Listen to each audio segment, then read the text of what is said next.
Hi, welcome back to this channel, YouTube. My name is Liam, and I've had a severe screen addiction for a long time. And I'm making this video to tell you about how it destroyed my life, and I guess like signs to notice inside yourself and inside others that may be going through a similar thing. Um, this isn't to say that screens are bad and they're destroying everyone's life. Um, that's just not true. Um, Screens, digital technology, can do a lot of good, and it has done a lot of good. And the whole thing about in moderation, you need to have everything in moderation, and what moderation looks like for you, you need to find that out for yourself because moderation looks differently for everyone, right? I think the goal is to live conscientiously. um, to you need to The goal of life is to be aware of what you're doing and how what you're doing is impacting yourself and others around you. For me, my screen addiction started when I was a child. I am 24 years old. um, I grew up when screens, the digital era was just burgeoning into existence. Um, I I got my first iPod when I was in I want to say like sixth or fifth grade. Um, iPods, for anyone who doesn't know, um, were basically the um, prototypes of modern smartphones. Maybe the device you're watching this on. Um, I got my first iPad during late elementary, um, and it was great. I played phone games, watched YouTube, and it wasn't just the iPod, it was also playing on the Wii to play video games, and my computer to watch people play video games, and play video games myself. But when I was not playing Mario Galaxy, I was probably watching either videos that were indoctrinating me into atheism or um, mostly gaming videos. Minecraft, The Binding of Isaac, um, Mario games. Those were like Pokemon games. Those were like the dominant genres I was really into. Um, and It made me miserable. See, my parents have this philosophy of laissez-faire, hands-off teaching um, style. And so they got this advice from psychologists, and they said to just not really interfere in um, their child's lives. Don't really try to guide them one way or another. Let them figure it out on their own, and they'll realize that certain things aren't working, and they'll come around. And in theory, children who are left to their own devices, literally and figuratively, um, would see the light and come to their own terms of how to live healthily. Um, this was supposed to foster independence in these children, in myself and my three older sisters. Um, I guess it worked for my three older sisters, though all of them have crippling anxiety, and emotional disorders, like depression. Um, so I don't know how effective this was, but for me, being able to do whatever I wanted whenever I wanted meant watching YouTube and playing video games. And I am autistic. Um, I would get these wild mood swings, to the point where, like, I would get really angry or really just upset, uh, and my whole body would heat up and I'd get all sweaty, and so I would just strip down bare naked, to cool off. And I learned to cope not by handling my feelings, but to turn to screens to shut down these feelings. Um, my screen addiction got a bit better in grade 9. Um, Grade 8 was my epiphany year. It was the first year of high school, um, and I realized, I need to change something in my life. So here's the psychology that the psychologist said would happen. I did, try to fix myself, by getting into reading nonfiction books, but first it started with reading, articles online, and it introduced me into mindfulness and meditation. Um, I started watching educational videos, crash course videos. Um, they told me everything psychological is biological, and so that influenced me to study nutrition. Um, and so during high school, my screen addiction got better. I would mostly use screens like laptop and my phone to do research, listen to educational videos, and read through articles online. And so throughout grade 9 to the beginning of grade 12, I had a fairly decent, healthy relationship with screens. But grade 12 hit, um, there were several things that put too much stress on me, and so I regressed to earlier coping techniques of I reintroduced myself to the entertainment side of YouTube, and I got back into watching YouTube 24/7. And this was pretty much nearly 24/7. I dropped out of school. I barely hung on. I barely graduated. Um, and yeah, it sucked. I just wanted to numb everything out. And so instead of turning to drugs, I turned to what I always knew I could count on: YouTube, the thing you're watching this on right now. I turned to YouTube. I mostly, got back into, Northern Lion, the king of the Binding of Isaac content, the guy who started it all, um, who founded the Binding of Isaac YouTube community. Hey everybody, yeah. That egghead, I freaking loved him, and I found a huge reservoir of Isaac content that he was still pumping out every single day, and so there was a huge backlog that I neglected for like nearly half a decade. So I just kept on binge watching him, and a few others, but mostly him, getting way too personally invested in plays he would make. And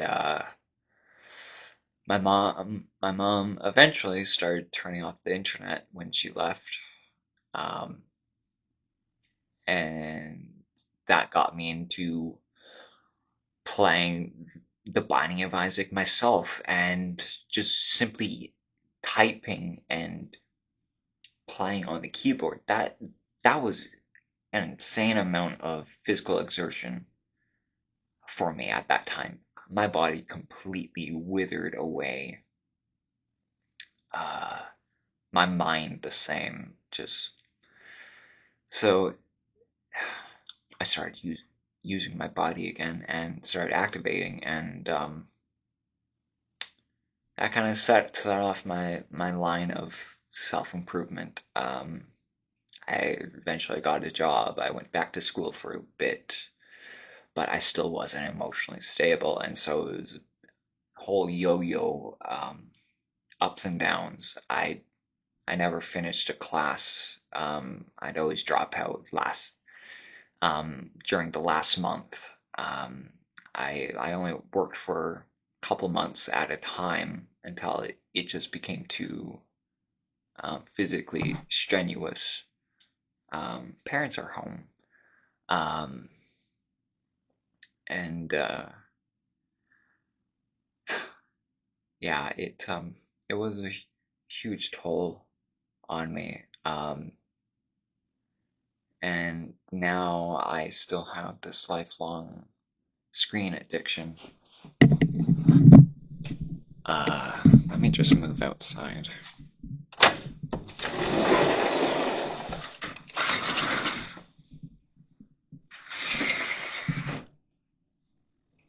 Much better. Yeah. So yeah, I just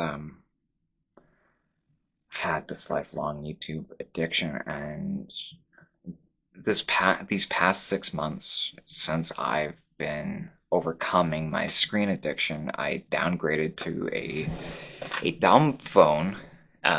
This is my phone.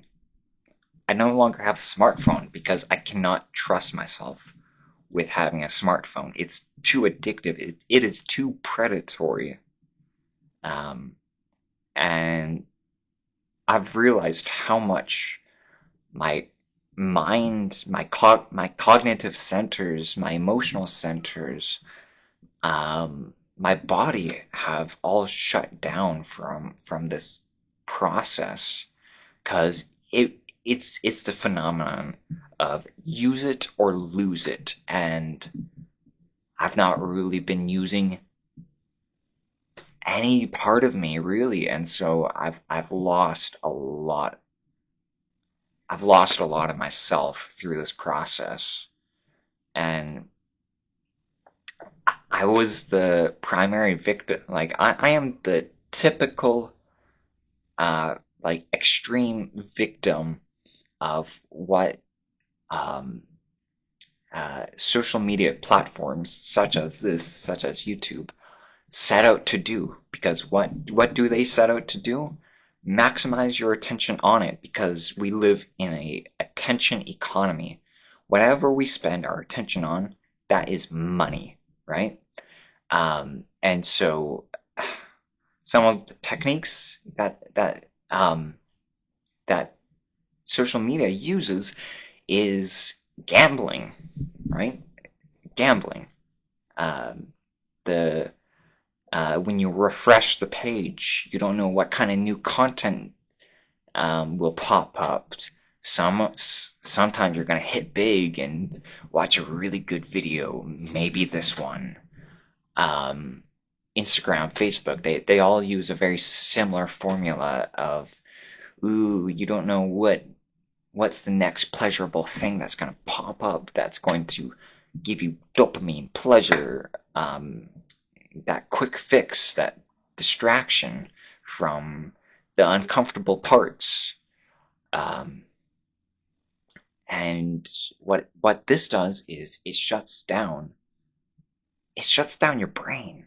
It makes you more susceptible to the information that's being presented. You don't question it as much anymore, if at all. It numbs your senses. It numbs your thinking. It makes you stupid. Um, and so I think some of the greatest gifts you can provide yourself is being comfortable not being stimulated. Being comfortable being bored. I know, bold statement. Ooh, boredom is the worst thing in the world. It's being bored. Ugh. Do you say that sounds so sad. Not being able to be comfortable inside your own body, inside your own mind, inside your own head. I'm not you. I don't have your trauma. I don't have your compulsive thoughts. But I've gone through a lot of pain myself. I've gone through a lot of trauma. A lot of it is self-generated. It's why I'm not doing anything in my life, because I've experienced a lot of pain, and I did not have healthy coping mechanisms, because when I experienced pain, I tried to shut it down by turning to screens. Screens are my addiction. Um, and it's lowered my self-control. It's lowered the amount of thoughts I have in my head. It was not until last spring, like during March time of this year, that I realized just how empty my head was. Barely much thoughts passing through. And so if I'm not thinking a whole bunch, I'm not making conscientious decisions, I'm not determining things in my life. And this is a product of excess amounts of screen time. I would go around walking outside, and I couldn't process the beauty that was in front of me. Everything just felt gray and dull, and I was just miserable and sad all the time. And it's because so many parts of my mind just shut down. And now I'm learning to experience beauty again. I'm learning to process my visual information. I'm able to feel hot and cold and vibrations and just being mindful and aware. And sometimes it's overwhelming the amount of things I'm realizing I'm seeing right in front of me that in the past, I would see things, but it was not important. It was not stimulating. It was not eye-catching. And so I just see things and just completely ignore the things I'm seeing, because I was so driven to see the flashy things on my screen as important, and everything that wasn't on my screens, they weren't important whatsoever. So I just tuned everything out. Everything else was just boring. And so it's been a lifelong goal of mine to convince myself that spending time present in real life is better than spending time on screens. Because spending time on screen, man, it's the life of the party. It's safe. It's comfortable. You can find everything you want to find. There's no worry. There's no fret. You can look at all the sources that agree with you all the time. There's no conflict. It's peace. It's serenity. It's quiet. It's pleasure. But that can also be the same case with spending time in your real life, if you just give it time. So, spending time inside your body, inside your mind, it's you're not going to find a fulfilling life spending time uh, playing video games and watching YouTube all the time or scrolling. I wasn't ever really into doom scrolling. I don't even really know. I vaguely know what that is, but that's not what real life is about. Real life is about getting in touch with the people around you, the plants, the animals around you. It's getting in touch with yourself, loving yourself, truly connecting with yourself, um, and treating yourself like your best friend. Uh, that's what life is about, and it's about connecting with others, with friends and family, being present with them. Too many of us are not present enough with the people we love. For me, this is a big issue um, with my family. They're always on their phones. They rarely ever, like, whenever we sit in the living room, they're always on their phone or they're always watching TV. Usually a combination of both, and not just being present. And that's what I'm really lacking is I can be with people, but I'm not present with them because their mind is distracted with screens. And it's something I really appreciate and crave. I have a bee phobia. Um, Something I really appreciate um, is people I can just sit in silence with, and people aren't discon- that aren't connected to any device. Um, it's psychologically nourishing just knowing that we're conscientiously sharing space and being real, being in touch with our feelings and each other. And I hope more people realize this.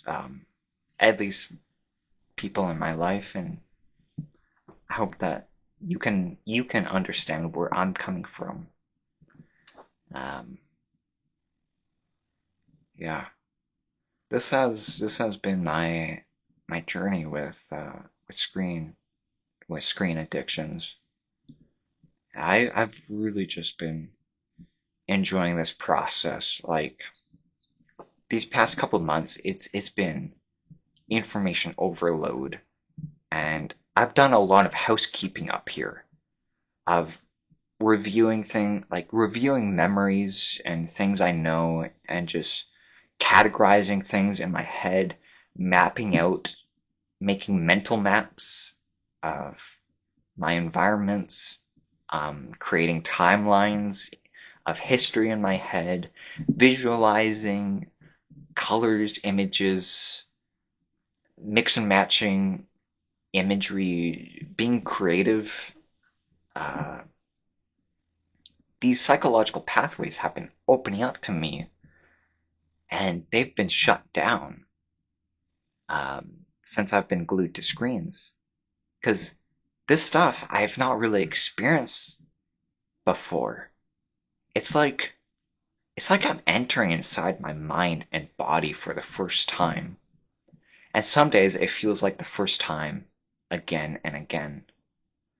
Because life feels so brand new and vibrant and vibrant and vibrant and vibrant. Okay, well, I'm inside now. Because I have a big fear of bees and buzzing insects. Um, yeah. Um, it's been a great process being disconnected. The moment that my dumb phone came in the mail, and I just said sayonara to my smartphone. I just laid on my bed.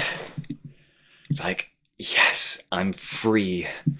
I'm disconnected. It felt like I had so much more freedom. And I do. I have so much more freedom. Um, I I make a lot more conscientious decisions. Um, I know more about myself than I ever did before, and I'm learning to have more energy because energy has been a huge constraint of mine, and I think that's just because the use it or lose it principle. I didn't need energy to live, to exist. And so my baseline energy was just so low that I'm starting to build a pyramid, a solid foundation of energy, of uh, strengthening my neural synapses, myelination. I am um, improving my heart health, my lung capacity, um, building muscle, building fat, because I'm so skinny and it's hard for me to gain weight. That gaining weight is a really positive thing for me. Um, and I think fat storage for a long time, my body realized it doesn't need to store fat because I'm not energetically active, and so starting to store a bit more fat now, um, starting to increase blood flow with new capillaries and um, just strengthening heart and strengthening blood vessels, and my alveoli in my lungs are opening up. Uh, I I've been um, uh, unlocking new pathways inside my brain.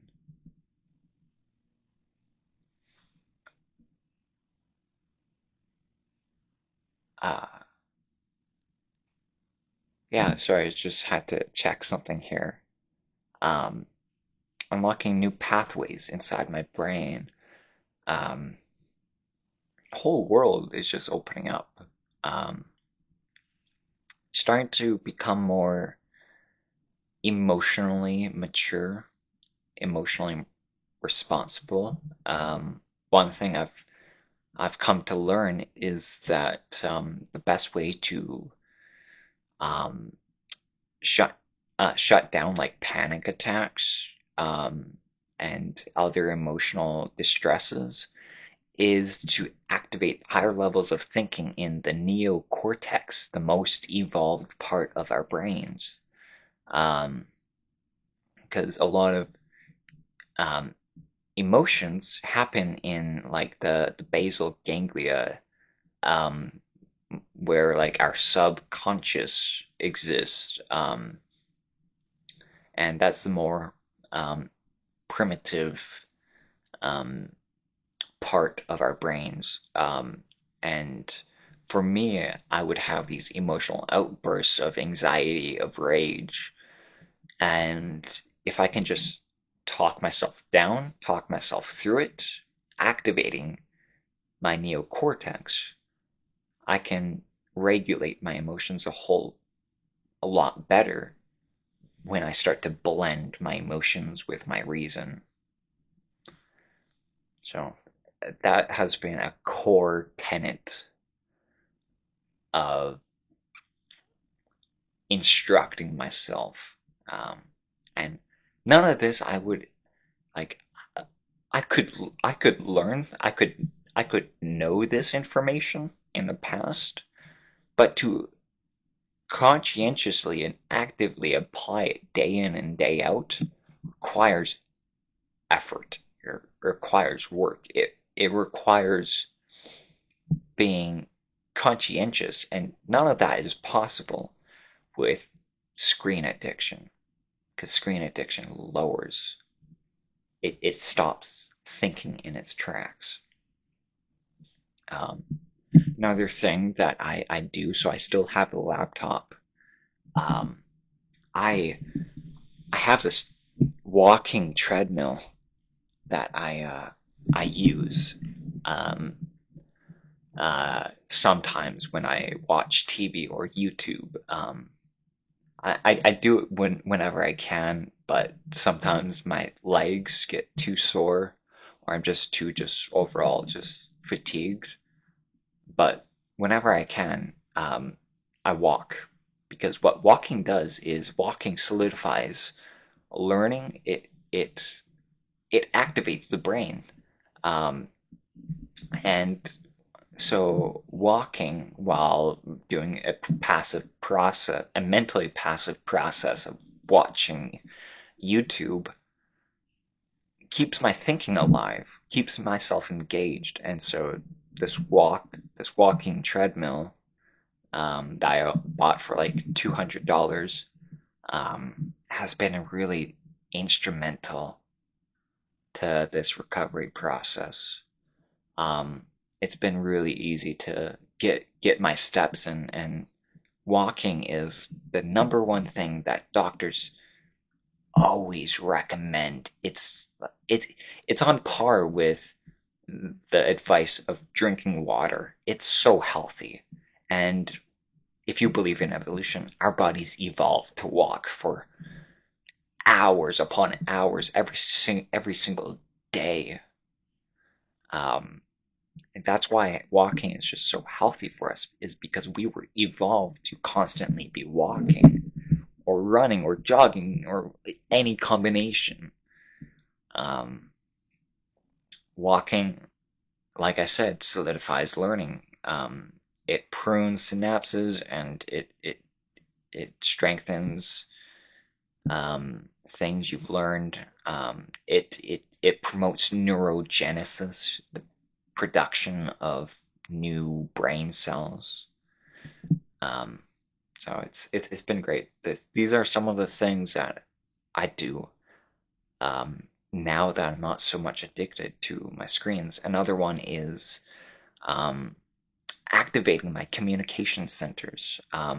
For example, um, reading. I do a lot of annotative reading, which means I'm writing inside my books. I I vocalize what I read whenever I can, um, to activate my talking centers so that it's easier for me to communicate with others. And it's almost like I'm talking with someone and they're talking with me. We're having a conversation. It helps me combat loneliness, but also to eventually reintegrate me into society. Um, uh, and it also activates my emotional centers. It's making me more emotionally intelligent, because sometimes I'm starting to find things funny or depressing, um, or um, angry, and so I start to respond in such a way, but in a conscientious way, to what I'm reading. And that helps learning, but it also helps develop emotional maturity. Another way I start to develop emotional maturity is facial exercises. See, a lot of us have a small scope of emotions that we're comfortable expressing. And what I've been doing is I've been taking um, uh, some like tips from what I see actors doing. See, actors, they have a diverse array of emotional expressions. They can play different personalities. I'd say overall they're emotionally intelligent. Like the good actors seem to be emotionally intelligent, and that's because they've practiced an array of expressions. And so I do facial exercises. I stretch my face. Yeah, yeah. I often do it in the mirror, but I don't need to do it in the mirror. Um, and it's helped me um, express how I'm feeling and also um, find the right emotion to express in situations. Emotional intelligence. Emotional intelligence is key to learning because emotions, they're for things that we learn. There's often in like 90% of the time, there's often an emotion um, tied to that information learned, right? And it makes sense, right? Why would we learn anything if we don't have any vested interest, no like emotion to it, right? If we don't find it pleasurable or interesting or um, stimulating, new or upsetting, right? Um, so yeah, I think this has been long enough. Yeah, it's been long enough. But I just wanted to get it out there. Uh, what I've learned and just yeah. Anyways, I hope you enjoyed this video. If you have any rebuttals, things you disagree with, let me know. This is just my personal subjective experience. None of us have a like true objective sense of reality, right? Reality is always a subjective experience, and we're just doing our best creating models, schemas in our heads to how we think reality is. So yeah, it's okay to have different points of views, but yeah. If you like this video, leave a like. If you didn't, leave a dislike. Um, yeah. So you'll see me in probably the next one or the one after that. So see ya.